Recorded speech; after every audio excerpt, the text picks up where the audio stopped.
Hello po, Sir Boy Kastner Santos. So ito po yung sewing machine natin. So ayan po yung free niyang transformer. Diyan po isasaksak yung wire ng ating sewing machine. So ganito po sir yung gagawin niyo po sir. Ayan. So sir, ayan po yung transformer natin. Diyan po natin siya isasaksak sir para po hindi po magkaroon ng yung sewing machine natin. Kaya mayroon po siyang free transformer sir. Panoorin niyo po yung full video tutorial ng ating sewing machine sir. Sir, ito na po siya sir. Tapos nandito po yung lagayan natin ng sinulid. Nasa itaas po siya sir. Ayan po siya. Then sundan nyo lang po yung arrow kasi hindi ko na po siya tatanggalin sir. Okay? So bago po ako maglagay ng sinulid sir, nandito po yung taasan ng ating sewing machine. Yung lifter po ng pressure foot. So ito po itataas po siya to sir. Ayan. Then tanggalin muna natin yung pang button holder guide niya sir. Okay? Kasi unahin muna natin maglagay yung pang ordinaryong stitch ng ating sewing machine sir. Okay? Ito po yung universal footage niya sir. Okay. Tapos yung paglalagay po dito sa ilalim sir. Ayan po siya. Nakikita nyo po siya. Ito po siya. Ayan. Then dito po tayo magre-refill ng sinulid sir. Ayan. Ito. Lalagay po natin dyan. Then itutulak natin doon sir. Ayan. Then pipindutin natin ito sir. Ayan. Para makapagpundo po tayo ng sinulid. Ayan. Then pag nakapagpundo po tayo sir. Then susunod naman natin sir. Ilalagay po natin doon sa may ilalim. So ito po yung ilalim niya sir. Ayan. Okay. Then isasabit natin dyan sir. Bago nyo po sa i-check nyo muna po kung ano po yung mga dapat nyo pwede malaman. At kung hindi nyo po kaya, mag-PM lang po kayo sa atin. Kasi ilalagay po natin yung ating Facebook account at saka YouTube channel natin sir. Okay. So, yung YouTube channel natin sir, Mato Panumpang Vlog. Then yung Facebook page natin, Mato Sewing Machine Vlog. So ayan po siya sir. Then ipapakain po natin sa kanya sir yung sinulid. So paano po natin siya gagamitin? Ito po, iikutin natin ito sir. Ayan. Tapos makikita nyo po, kakainin niya po yung sinulid sir. So ayan po siya. Then pagkatapos naman po, ipapasok natin dun sa gilid niya sir. Ayan. Punta na po sa likod yung dalawang sinulid natin at ilalagay po natin ito. Ayan. Okay, so mayroon po nakatiwas doon na sinulid, nakaganon po siya. Tapos ilalak natin yan at gagawa po tayo ng mga stitches muna sir bago po yung button holder natin. So okay po sir, ito po yung button start natin tsaka button stop natin. So ayan po siya. Nasa straight line yan po sir. Ayan. Then i-stop natin siya. At kung gusto nyo po malalayo po yung hakbang, so meron po kayong makikita dito sir. So pwede nyo po siya pindutin para magkaroon po siya ng malalayo sir. Okay. So ayan po yung hakbang natin sir. Ito po sa sir yung wider para dito, tapos dito naman po yung hakbang sir. Ilaw po yan, di pwede nyo po siya sagad ng 3, 4, tapos malalayo na po yung hakbang ng ating design na straight line. So ayan po siya sir. Ayan. Nasa itaas po siya sir ha. Ito, nandito po siya. Ito yung distance.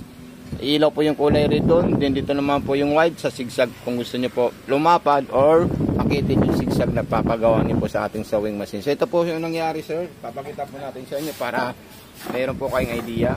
So ito po sir, binago po natin ito yung distance. So hindi natin binago. So ito naman po siya sir. Ayan, yung sa ilalim po niya. Ayan, napakasolid po siya. Then gagawin naman po natin dyan sir, kung tayo po ay gagawa ng button holder. Ganito po siya sir. Tatanggalin natin yung pressure foot. Ayan po siya. Okay. Pag natanggal natin yung pressure foot, ilalagay po natin ito sir. Ayan. Then dito po tayo maglalagay ng butones sir. Dito, kung gaano kalaki yung bilog na ipapagawa natin sa kanya. Dito po natin siya ilalagay. Okay. So ito, sinukat ko lang po yung kamay ko para matansya natin kung gaano kalaki yung gagawin niyang button holder para dito sa ating machine.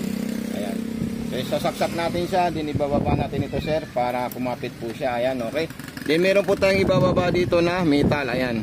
So kailangan po yung metal na sa pagitan ng dalawa nito na nakaganon po siya sir. Okay, kasi yun po yung gagawa ng button holder. Automatic na po siya sir. Ayan. Then pipili po tayo kung anong button holder, yung ordinary, yung oblong at saka yung pang-Amerikana. So ganyan po yung gagawin natin. Dito muna tayo sir sa ordinary. So ayan po siya. Ordinary po yung papagawa natin sa kanya sir. Okay. So ito po siya sir. Ayan.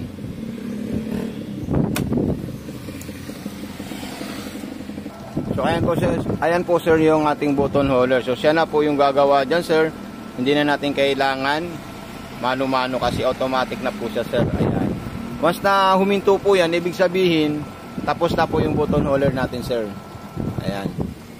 So itataas natin yung button holder guide natin. Ayun po siya. Ayan, din itataas natin ito. Yung karayom, kailangan natin ito ikutin para makita po natin siya. Ayan. So ito po sir yung ating button holder na ginawa na ordinary po sir. Ito po sir, ayan. Then kung gusto nyo naman pong oblong or kahit anong klaseng button holder po dyan, so huwag nyo po kalimutan sir, pindutin like apang Americana. So ayan po siya. Then ibababa nyo po ito sir, ito. Ayan, huwag nyo po ito kalimutan ibaba yung metal na nasa bandang kaliwa. Ito po siya, tinataas po yan at saka inaangat pag tayo magbo-button holder. So ayan po siya sir, ayan. Ayan o, napaka solid po siya sir, napakaganda po siya gumawa ng button holder. At kung meron po kayong katanungan, huwag nyo po kalimutan mag-message sa aking page, sa FB page Mato Sewing Machine Vlog, sa YouTube Mato Mato Panumpang Vlog po sir. So ayan po siya sir, then pwede natin i-try cut yung gunting niya. Ayan, then huwag nyo po kalimutan itaas yung bakal doon na thread guide ng button holder. Okay, then tanggalin natin siya sir. So ito na po siya sir, ayan. Nadoble lang po yung ginawa natin pero ulitin natin yan sir. Okay sir, so ayan po yung pang Americana natin na button holder. So ibababa natin yung ating thread guide. Ayan. Ayan, ang gagawin niya po yan is yung pang Americana. Okay, pagkatapos sa pang Americana, ipapagawa naman natin sa kanya yung oblong. Pagkatapos naman po yung ordinary. 3 button holder po yung papagawa natin sa kanya sir. Ayan. Okay, so ito na po siya sir. Ayan, cut natin siya. So ito po siya sir, ayan. Pang Americana po yan, din dito naman po yung pang oblong, dito naman po yung pang ordinary. Para makita nyo po at mapanood nyo po siya sir, ayan. Okay, then pang oblong, ayan. Baba natin yung metal. Huwag nyo po yung kakalimutan, hindi may baba kasi hindi po gagana siya sa button holder pag hindi po siya nakababa sir. So kailangan talaga nakababa po siya sir. Ayan, napaka-solid po itong sewing machine natin sir. Napakaganda siya gumawa ng button holder. At lahat po ng stitches niya dito, nabubuo niya po sir. Basta pag ordinary stitch at saka mananay po kayo sir, tanggalin niyo po yung button holder. Tapos ito po yung ilagay niyo sir. Ayan, inikat natin sa kanya ulit. Okay, then tanggalin natin.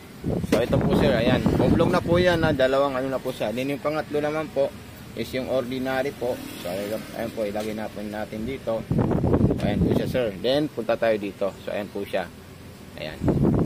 Solid na solid po ito sir. Panggawa ng button holder, pang design, pang zigzag. Lahat po yan sir nagagawa ng ating sewing machine sir. Opo. So ilalagay ko to pagkatapos natin. Tapos subukan natin yung mga iba't ibang klaseng design niya po sir. So ayan po siya sir. Then ipakat natin ulit sa kanya. Ayan. Then itaas natin. Then tanggalin natin. So ito po sir yung tatlong klaseng button holder niya po sir. Okay, so napaka perfect po siya. Then tatanggalin natin ito. Ayan, din nilagay natin yan. Tapos ito po yung lagay niya dito sir. Ayan. Ito po siya. So ayan po siya sir, nilagay natin dyan. Tapos ilalagay natin itong pressure foot natin. Ayan. Papatong natin dito sir para maano po niya, ma-absorb niya po sir. Ayan. Okay. Then ito po yung lock niya dito sir. Ayan. Then sasample po tayo ng mga design natin kung ano po yung gusto nating pagawa sa ating sewing machine. Like ito, aging, pang garterize, lahat po niya nagagawa niya po yan sir. Ayan. Zigzag, kahit ano po dyan sir, basta pipindutin nyo lang po siya sir. Ayan, zigzag, ayan po siya. Basta dito yung lapad ng zigzag pag umilaw. Dito naman po yung distance ng zigzag, straight sewing pag umilaw. Pag wala pong ilaw, okay lang po siya sir.